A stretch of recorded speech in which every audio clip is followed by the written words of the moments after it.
Finalmente, se revela la fruta de Loki, que resulta ser el mítico dragón conocido como Hugr. Esto no solo recontextualiza muchos aspectos como la presencia de este dragón en Harley Quinn y la comparación de su poder con el de las armas antiguas, sino que su etimología y los kanji específicos que Oda utiliza para referirse a él podrían brindarnos una mayor comprensión de la leyenda del dragón que Ryuma una vez mató. Tal vez sea el mismo que estamos viendo aquí. Así que analicemos todos estos detalles juntos. En la portada vemos a Roger alimentando a un T-Rex como si fuera un cachorro. Gap ya había mencionado que habían visitado Little Garden, así que claramente Roger tiene un historial con dinosaurios y no me sorprendería que hubiera interactuado con uno así en el pasado. Lo interesante es que el Roger de Discover es un Roger en un momento de su vida entre los eventos de God Valley, pero antes del flashback de Odin. Todavía se parece mucho a Ace, pero finalmente se ha dejado crecer el bigote. Ahora usa su sombrero de pirata, ya que le pasó el paso a su hijo Shanks. Pero, de nuevo, no parece tan viejo como cuando conoció a Odin, así que es interesante ver a Roger de un periodo en el que no lo vimos mucho, de los 39 a los 52 años.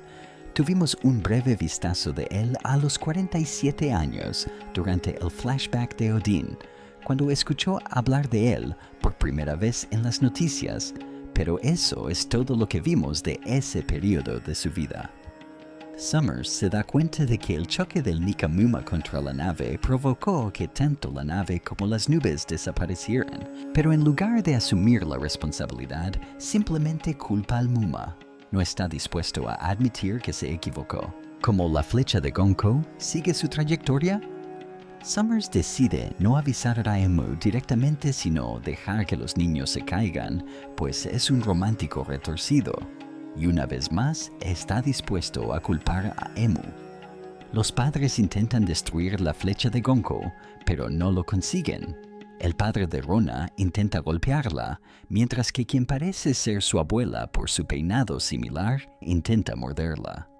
Así, pues Summers espera que al menos en su visión los padres sean lo suficientemente ingenuos como para teñirse también de rojo y proteger a los niños. Quizás recuerdes que esta situación te resulta familiar, ya que en God Valley Summers hizo exactamente lo mismo. Intentó que un conejo joven cayera sobre sus espinas desde lo alto de un árbol, pero su padre lo salvó, aunque ambos resultaron heridos. En retrospectiva, esta situación fue prácticamente un presagio directo de esta escena donde un padre salva a su hijo de caer desde lo alto de un árbol, incluso a costa de su propia vida. Cada uno de los niños rememora las dificultades con sus padres, sintiéndose culpables por sus travesuras del pasado. Colin menciona haber obtenido un juguete al vencer a otro niño en un duelo, aunque curiosamente el juguete se parece a SMTT. Este juguete probablemente fue creado por los gigantes, basándose en el mural de Harley, ya que EMTT aparecía representado allí. Ripley había comentado previamente su interés en el cuerpo cibernético de Frankie cuando visitaban las antiguas instalaciones, así que me pregunto si fue ella quien eligió este juguete para Colin. Después de haber mostrado interés en este tipo de cosas futuristas, Ylva, la tataranieta de Jarl, se negó a comer sus verduras porque no le gustaban las zanahorias. Scaldi, quien antes jugaba con Luffy en los columpios, fue culpado por su madre por tomar la espada de su padre sin permiso. Olaf, el nieto de Omo, se burló de Omo por ser pirata, especialmente después de que le enseñaran a ser más pacífico en la nueva orden de Harold de Alp. Karen fue regañada por su madre por mentir, lo que podría explicar su larga nariz a lo Usopp. Maga se enojó con su madre por ir hasta la escuela para traerle su tarea olvidada, solo para darse cuenta de que la había dejado allí a propósito. Al fondo detrás de su madre, incluso se puede ver el efecto de sonido de risas, probablemente de otros niños burlándose de él. Rona es felicitada por su padre por estar dispuesta a sacrificarse antes para ver la biblioteca y la escuela. Y a pesar de su optimismo que al final resultó ser cierto, ella termina sucumbiendo a las lágrimas cuando su padre la abraza. Bent, en cambio, había sido el único niño que decía que su madre era la más aterrador razón por la cual vimos a Mama Mumas aterrorizando la tierra. Pero en este caso, su verdadera madre demuestra que solo da miedo para poder protegerlo. Bjorn estaba avergonzado de su hermano RH por ser anotaku, pero Rod también está dispuesto a sacrificarlo todo para protegerlo, incluso después de que Bjorn ya ha comenzado a caer. Y quizás lo más emotivo de todo, Yenna mencionó hace algunos capítulos que no se sentía del todo identificada con los otros niños porque ya no tenía padres. Pero incluso en ese caso Hange, quien corrió desde el manantial guerrero hasta aquí solo para ayudarla, llegando justo a tiempo, está dispuesto a ser una figura paterna en su vida y sacrificarlo todo cuando ella no tiene a nadie. Mientras los niños parecen precipitarse hacia su perdición, aterrizan sobre la espalda de Loki. Su F se salva al aterrizar sobre una superficie elástica, que resulta ser el propio Luffy estirado, para darles un aterrizaje suave. Probablemente convertirá a Loki en goma, ya que Loki es un ser vivo. Se refiere a esta técnica como Gumo Haraspe. El SBI es un tipo de galleta de arroz japonesa que quizás conozcas, ya que es muy apreciada por Garp y Sangoku. Bulhare simplemente significa vientre, lo que significa que Luffy estiró su vientre para permitirles aterrizar, haciendo que su cuerpo parezca tener la forma de una galleta redonda. Este movimiento es fundamentalmente una versión aplanada de su Guen o globo de goma. Luffy menciona que la gente que está encima de él siente espinas, lo que sugiere que las espinas de Summer siguen funcionando, lo cual tiene sentido, ya que deberían seguir haciéndolo a menos que tengan un alcance máximo.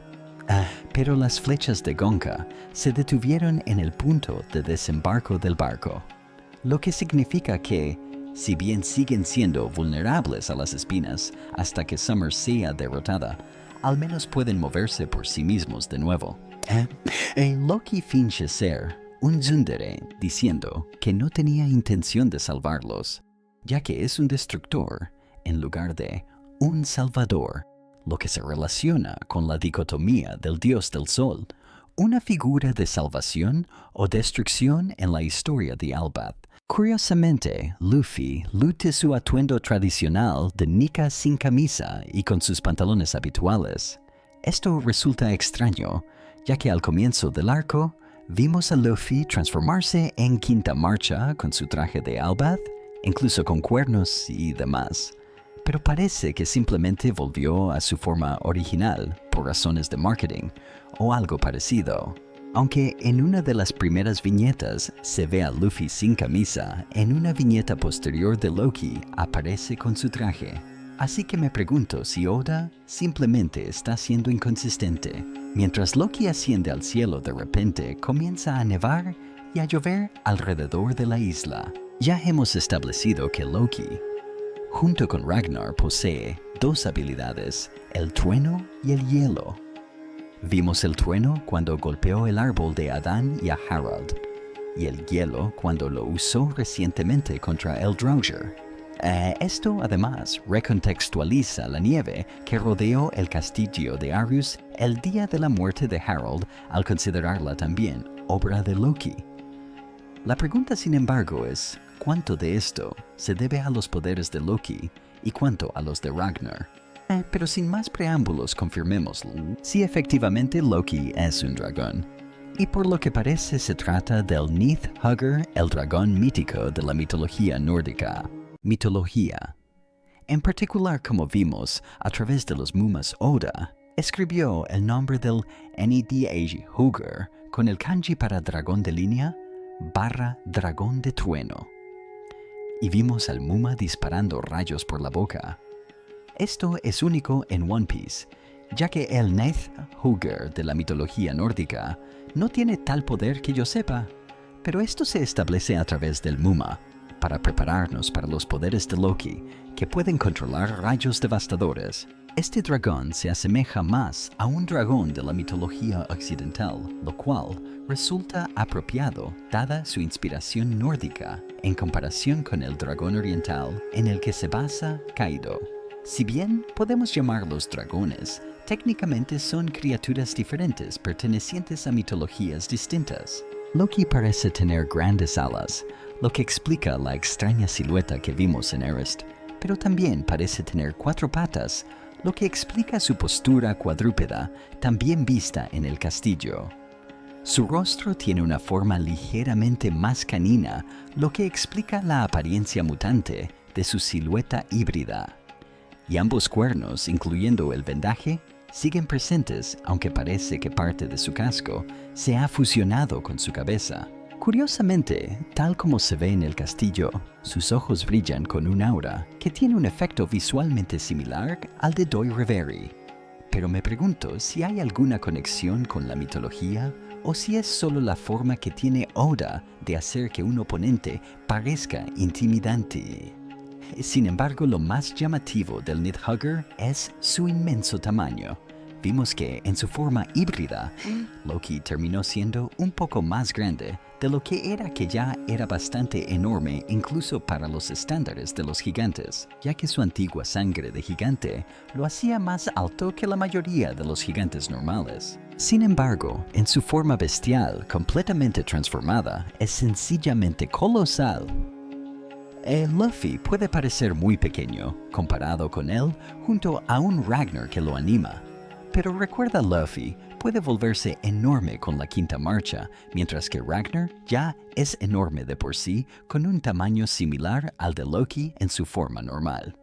Y si consideras lo enorme que se ve Luffy gigante al lado de Kaido, eso te dará una idea de lo grande que es este dragón. Aunque estoy seguro de que el tamaño de Luffy como gigante probablemente varíe bastante. Pero Loki no solo es claramente mucho más grande que el Nidhogger, que se ve abajo a la derecha, sino que compáralo con el Draugr, que sale volando hacia la izquierda. Recuerda ese mismo tipo de dragón de hace un par de capítulos, que se alzaba sobre las gigantescas montañas del inframundo, y que un pequeño Loki congeló.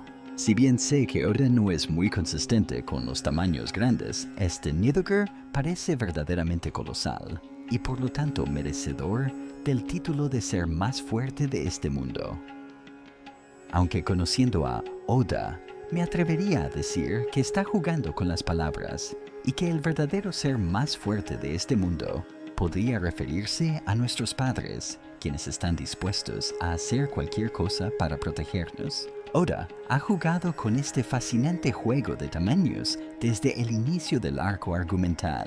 Comenzamos en un país de bloques, que parece ser la totalidad de la nación, pero que resulta ser solo una habitación en un castillo, en la cima de una colina, parte de una isla mucho más grande. Al percibir ese contraste podemos ver cuán grande es Loki en comparación con Luffy u otros gigantes. Y aún así, ese concepto de Loki se ha vuelto aún más grande, convirtiéndose en una criatura colosal de tamaños que nunca antes habíamos visto en usuarios de Swan. Al ver la nieve, Jarl recuerda lo que suena como una profecía, creyendo que en un día de tormenta de nieve y truenos, una bestia colosal cubrirá los cielos y al son de los tambores de liberación aparecerá el dios del sol. Esta profecía se cumple literalmente, ya que el colosal Nidhogger trae consigo al guerrero de la liberación. En cierto modo, esto se relaciona con el mito del Ragnarok, donde se dice que el Nidhogger sería liberado al comienzo del apocalipsis.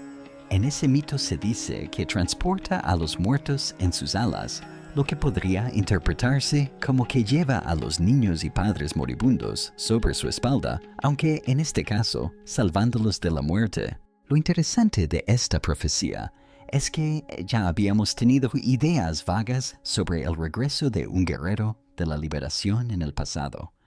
Pero esta predicción suena demasiado precisa como para ser una coincidencia. ¿Y acaso quienes crearon esta fruta, probablemente vinculada a Harley, creían que los usuarios de ambas frutas lucharían juntos?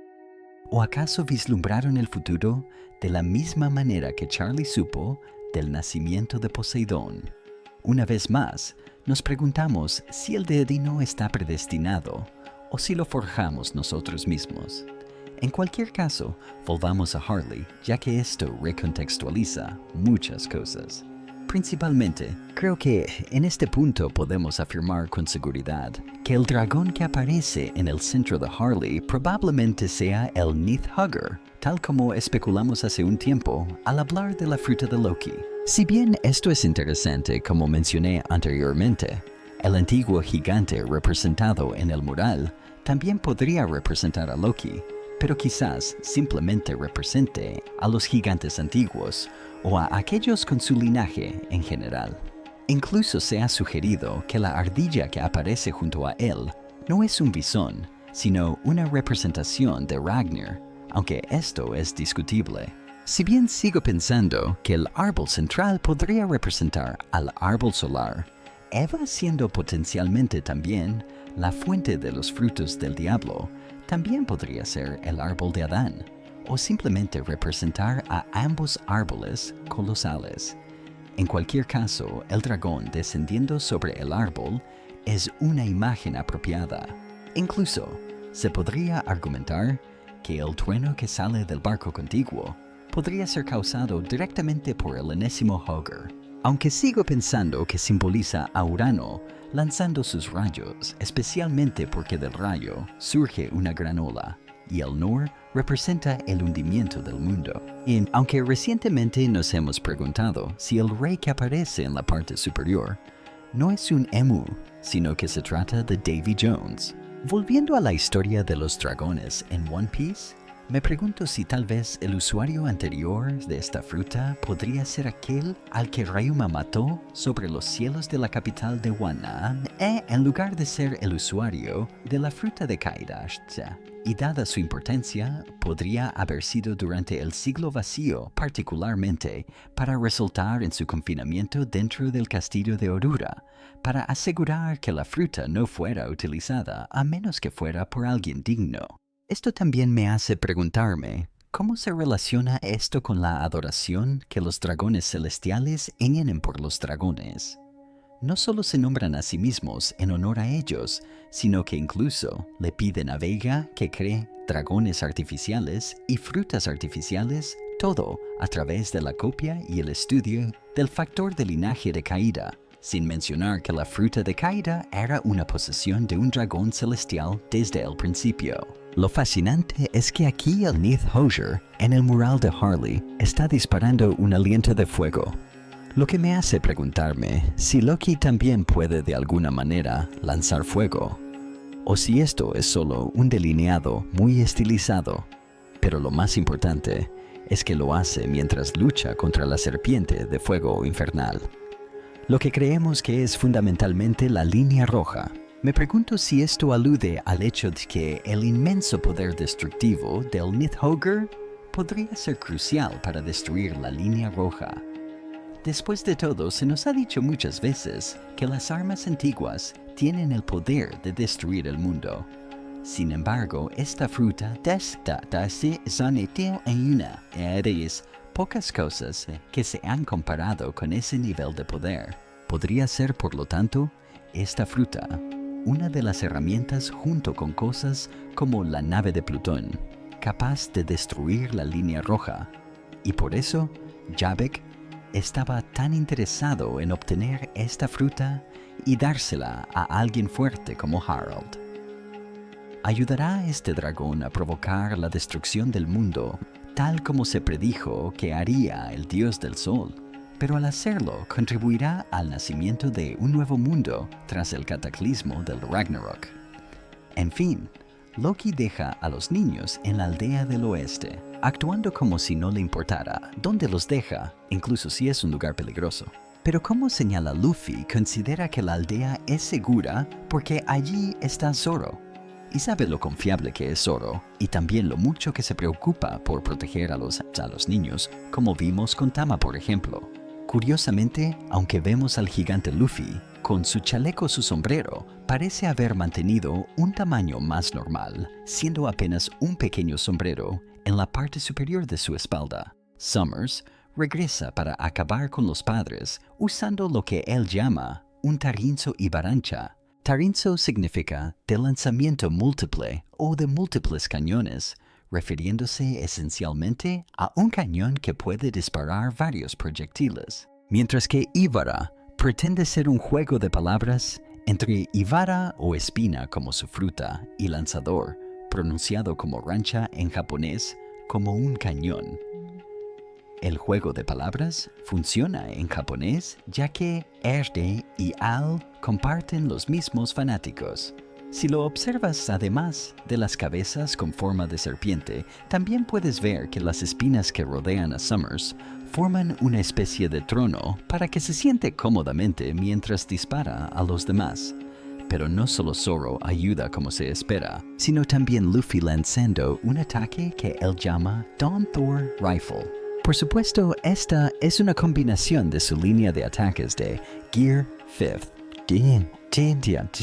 Fifth Dawn, con el kanji, que se lee como blanque, no, mientras que Rifle es su típico ataque.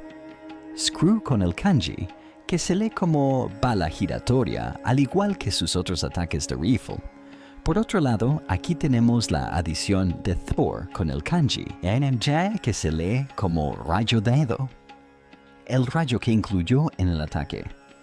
Lo genial de esto es que esta no es la primera vez que hemos visto un ataque Thor de Luffy, ya que su movimiento final de la película Strong World fue Gono Giganto de Thor Axe, que era una versión de Guano Axe, que no solo estaba en Gear 3rd, sino que también estaba cargado linealmente por una tormenta. Y aunque la película es canon, fue escrita por Oda. Es genial verlo traer de vuelta este ataque, especialmente en un escenario como Albath, donde la mención de Thor es increíblemente apropiada temáticamente. Esta no es la primera vez que aparece en el canon, ya que Luffy usó un Gumugun no Thor Elephant Gun contra Shinjao en el combate de Karita. Incluso se puede apreciar la naturaleza giratoria del ataque en la forma en que Oda lo dibuja, donde se puede ver que todo el puño está dibujado con múltiples círculos para simular ese efecto de giro. Esto basta para disipar las espinas que, como vimos antes, también son vulnerables a lo lejos. Y Ripley finalmente puede presenciar adecuadamente a Luffy en su forma Nika, lo cual, si recuerdan, se planteó desde su primera aparición cuando le preguntó a Luffy por qué no aparecía en su forma Wide de su Bountifer, ya que por supuesto aparecía con su ropa de Alb. Curiosamente, Summers considera a Nika una simple superstición infantil. Me pregunto si ese sentimiento es compartido por alguien como Emu, o si es lo que sienten los dragones celestiales como él. Especialmente después de escuchar a Roshinante hablar sobre cómo en Tierra Santa les dicen a los niños que se portan mal que el dragón Di se los comerá, entre otros mitos similares. Y no olvidemos lo que Gonko dijo al principio del arco, cuando afirmó que su mayor miedo era Na. Y Arl nos da más contexto sobre la fruta, explicando que efectivamente se trata del modelo mítico de fruta dragón, Ryo Onomi Nidhogger. Esta transforma al usuario en el dragón más grande conocido, capaz de escupir Liner, como ya mencionamos por los kanji utilizados para Nidhogger y en el título del capítulo que se lee como Liner Dragon, un rasgo que Oda creó exclusivamente para el mundo de One Piece. Como supusimos cuando Jarl explica a este dragón, no solo es colosal, sino que un gigante o incluso alguien con sangre de gigante antiguo lo hace aún más grande. Por eso Abag dijo que la fruta se habría desperdiciado si no se hubiera usado en alguien como Harold, porque la necesitaba en alguien de su tamaño. Además de que el NTH Ogre se describe como más grande, esto también explica por qué alguien como Kaido era más pequeño cuando se transformaba, ya que si bien es muy alto en comparación con los humanos normales, no se acerca ni de lejos a un gigante que en promedio son más del doble de su altura, o a alguien como Loki, por ejemplo. Lo interesante, y este es un tema que quizás recuerden que hemos abordado antes, es la línea de frutas Zoan, que son las Rhyonomi o frutas dragón. El problema radica en que esta frase se ha utilizado para referirse a usuarios de frutas de dinosaurio como el Spinosaurus de la primera página o el Allosaurus de Drake, ambos Rhyonomi. Esto se debe a que en japonés los dinosaurios se conocen como Kuryu, que literalmente significa dragones aterradores. La explicación histórica es que en la antigüedad, cuando se desenterraron los primeros fósiles de dinosaurios, las culturas orientales los confundieron con dragones, pues era la única explicación posible. Por lo tanto, la animología se mantuvo, pero Oda la continuó en One Piece, ya que así se llama a los dinosaurios en japonés. En el caso de la fruta de Kaida, intentó diferenciarla convirtiéndola en una eunomi o fruta pez, debido al mito de la carpa que se convierte en dragón en la cultura japonesa. Pero luego vimos que la fruta de Kildingamsk y Ashtahakia también era un Ryoryon. Y si bien el Kirin suele asociarse con ser más parecido a una jirafa o un ciervo, también tiene una mitología de clonación similar a la de un dragón. Aquí con la fruta de Loki vemos lo mismo. Así que supongo que en el mundo de One Piece, el concepto de que dragón y dinosaurio sean lingüísticamente lo mismo se extiende también a esto. Cabe destacar también que Oda suele distinguir a los dragones en One Piece usando dos kanji diferentes para Ryu. El primero que se ve así se usa históricamente para referirse a los dragones orientales. A Kaido le gustan los dragones longa que son más serpentinos y no tienen alas. Por otro lado, el otro kanji se usa para los dragones occidentales más parecidos a lagartos y con alas. En el caso de dragones, como los de Punk Hazard Oda, usó el kanji para dragón occidental. Pero para la fruta de Kaid, por ejemplo, a menudo usó el otro kanji para describirla. En este caso, el NTH Hugger usa el kanji para dragón occidental. E incluso más tarde, Yaro se refiere a él con la lectura fanática inglesa de Doragon. Curiosamente, aunque es difícil decir si esto fue un error o no durante Thriller Bark, cuando Hogbash habló de Ryumae al matar a un dragón, se refirió a él con el kanji para dragón occidental. Cuando Gimaru le explicó este mito nuevamente a Zoro en el capítulo 937, una vez más se usó el kanji para dragón occidental. Y como probablemente ya te habrás dado cuenta, el propio nombre de Ryum incluye Ryu, que significa dragón, pero se escribe fonéticamente con katakana en lugar de kanji. Curiosamente, Jarl describe un mito del folclore de Alba, donde se menciona la existencia de un dios de la guerra. El término utilizado es Ikusagami, que literalmente significa dios de la guerra. Es importante recordar que Alba cuenta con varios dioses, además del dios del sol. Durante el episodio Little Garden, se mencionó que Albafet también es un dios en la religión, más allá del nombre de la isla, ya que Dorian Raggi se dirigía a Albaf como si fuera un nombre propio al referirse a su dios. Si bien Oda ha profundizado en este tema desde entonces, quizás cambiando el enfoque hacia la adoración de Na una vez que ese concepto se desarrolló más. Según la leyenda citando a Yaru, quien empuñaba un arma llamada Ragnar, cuyo kanji se lee trueno de hierro y se transformaba en un dragón gigante, se dice que se opuso al dios del sol. Aunque se describe como una leyenda, parece que parte de este mito podría tener raíces reales. Se habla de un gigante de tiempos antiguos que empuñó a Ragnar y que probablemente fue el usuario original del fruto Nidhogger, el cual tras su muerte fue sellado en el castillo Horus durante años, dada la existencia de frutos en esta época. Podemos suponer que esto ocurrió durante los siglos del vacío, durante la aparición del segundo en Enna. Pero lo más extraño es que este dios de la guerra no luchó junto al dios del sol, sino contra él, ya que los Paidu de guerra incluso se destacan en los siervos japoneses. Esto significa que esta figura estaba en el bando opuesto a Nika y las fuerzas del D-Clan.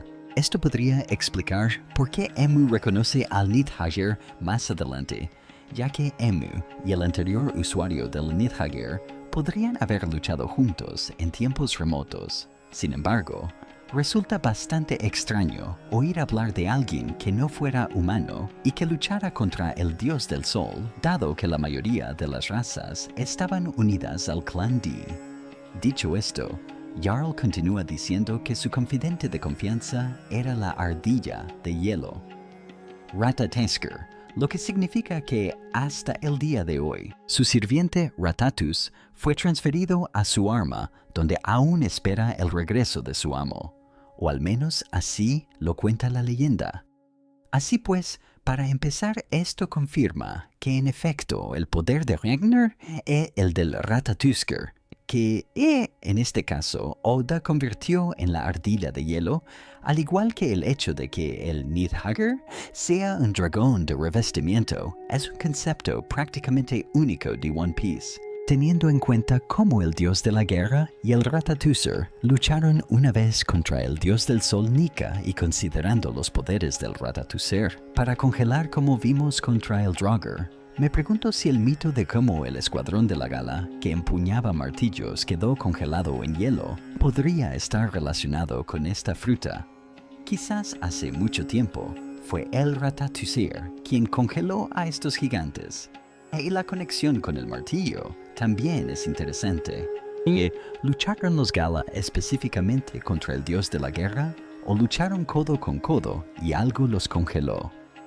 Curiosamente, además de querer que Hariel comiera la fruta, Jabach quería descongelar a los Gala con la esperanza de que siguieran vivos y dispuestos a seguir a Harold, por lo que todo formaba parte de su plan.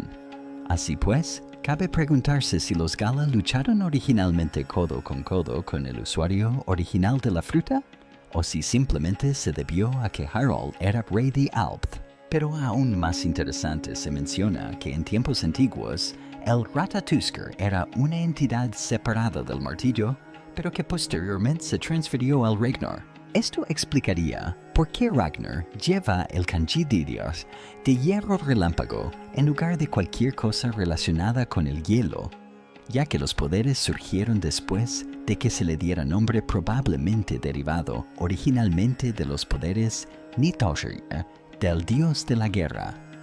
En cambio, el término utilizado aquí es Nori, que significa transferido, pero más específicamente también se usa para referirse a la transferencia de almas en japonés, lo que esencialmente significa posesión de una u otra forma. Fundamentalmente, esto significa que sea cual sea el Ratatus original, al morir, su fruto fue consumido por el arma, permitiendo que su poder perdurara, aunque parece que algunos restos aún permanecerán, ya que el martillo seguía esperando la aparición de un nuevo amo. Sin embargo, es difícil discernir si esto se debe realmente a la propia voluntad del martillo, de forma similar a como los frutos de la zona conservan una voluntad propia, o parte de ello es el mito que se construyó a su alrededor. Parecería que el Ratatoskr original probablemente fue una persona real, ya que se le describió como el Fukushin del dios de la guerra, lo que significa confidente o vasallo, aunque más tarde también se le llamó simplemente sirviente. Así que, fundamentalmente, el dios de la guerra fue el usuario original del fruto Nidhogger, quien empuñaba un martillo bastante fuerte mientras que su compañero tenía el fruto Ratatoskr, Sin embargo, ambos murieron. El fruto, Nidhogger, se mantuvo oculto en el castillo, mientras que el fruto, Ratatoskr, fue comido por el martillo. Ahora se han reunido debidamente, y el martillo reconoce a Loki y le permite comer el fruto. El capítulo concluye con Loki desatando un devastador ataque de relámpagos al que llama Thorheim. El término Heim se usa para referirse a los reinos de la mitología nórdica, al igual que Nibelheim, aunque no existe tal reino como Thorheim, aquí el juego de palabras es el kanji, que se lee como reino de líneas. De la misma manera, el ataque Thor de Luffy tenía líneas como kanji. Esto significa que, al igual que Nibelheim, fue el ataque de un mundo de hielo. Aquí Thorheim se refiere a un reino donde todo es puro trueno, insinuando la inmensidad del ataque tan grande como un reino en sí mismo. Y como Emo reconoce al Nidhogger en Albuff, es evidente que el gran gobernante tiene una profunda historia con este dragón.